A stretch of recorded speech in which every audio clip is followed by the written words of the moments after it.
جامعہ صدیقیہ جامعہ صدیقیہ جامعہ صدیقیہ جامعہ ووجدك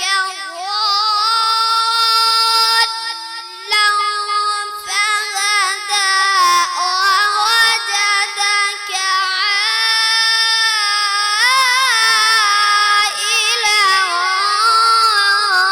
فأغنى میری آنکھوں میں جب کعبے کے منبر سامنے آئے، یہی ہیں جن کے سونے کو فضیلت ہے عبادت پر، یہی ہیں جن کے سونے کو فضیلت ہے عبادت پر، انہی کے اتقاء پر ناز کرتی ہے مسلمانی، انہی کی شان کو زیبا نبوت کی وراثت ہے، انہی کی شان کو زیبا نبوت کی وراثت ہے، انہی کا کام ہے دینی مراسم کی نگہبانی۔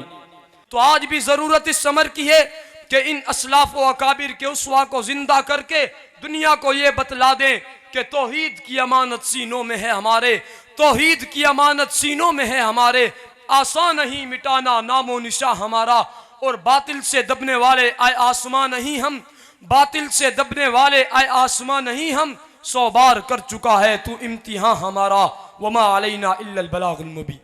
Hazrat Abu Musa Ash'ari radiyallahu ta'ala anhu narrated that the Prophet ﷺ asked, a believer is for a believer as a structure. Hazrat Abu Hurairah radiyallahu ta'ala anhu narrated that his companions, the Prophet ﷺ asked, O Messenger of Allah, you joke with us sometime. The Prophet ﷺ replied, yes, I do not say but the truth. And Pakistan live long and Jamia Siddiqiyya live long. Assalamu alaikum wa rahmatullahi wa barakatuh. Thanks. في أفعالهم وأقوالهم وأفكارهم، مع أن أعداءهم ينتظرون لفرصة لحمل المسلمين واستئصالهم من الأرض. أيها المسلمون، وانهضوا من سباتكم العميق وشدوا مآربكم لاتباع سنة النبوية. اگر صحابہ نہ ہوتے تو ہم تک قرآن کیسے پہنچتا؟ اگر صحابہ نہ ہوتے تو ہم تک اسلام کیسے پہنچتا؟ اگر صحابہ نہ ہوتے تو ہم تک دین کیسے پہنچتا؟ تبارك الذي جعل في السماء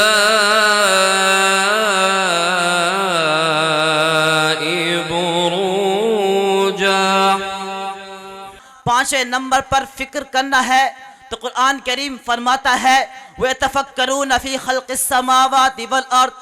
غرض یہ ہے کہ اگر باطن دشمن کے سد باب کی ضرورت ہو، اگر نفس و قلب کے دشمن کی باری آ جائے تو تصوف کے روحانی اسلحہ سے لیس ہو کر اس کا مقابلہ کرنا میرے نبی صلی اللہ علیہ وآلہ وسلم کی شریعت طیبہ کا حصہ ہے۔ مگر جب زہری دشمن مرض لا علاج بن کر مقابلے پر اتر آئے، جب دین و ملت کا کثیر مشجت دشمن کا عزائم کا ہدف بننے لگے، جب انسانیت کے بدن پر کفر و شرک کا مرض طاری ہو جائے تو پھر اعلاء کلمت اللہ کے لیے اپنے تن من دھن کی بازی لگا کر کفر کے استحصال کرنا جہاد کے مقدس نام سے موسوم کیا جاتا ہے۔ جی ہاں، کفار سے قتال کا اصل نام ہی جہاد ہے، جو آقا کائنات صلی اللہ علیہ وآلہ وسلم کی 10 سالہ مدنی حیات طیبہ کا عظیم جز نظر آتا ہے۔ اگر جہاد نہ ہوتا تو عبادات و شعائر کا وجود نہ رہتا۔ وَلَوْلَا دَفْعُ اللَّهِ النَّاسَ بَعْضَهُمْ بِبَعْضٍ لَهُدِّمَتْ صَوَامِعُ وَبِيَعٌ وَصَلَوَاتٌ وَمَسَاجِدُ يُذْكَرُ فِيهَا اسْمُ اللَّهِ كَثِيرًا۔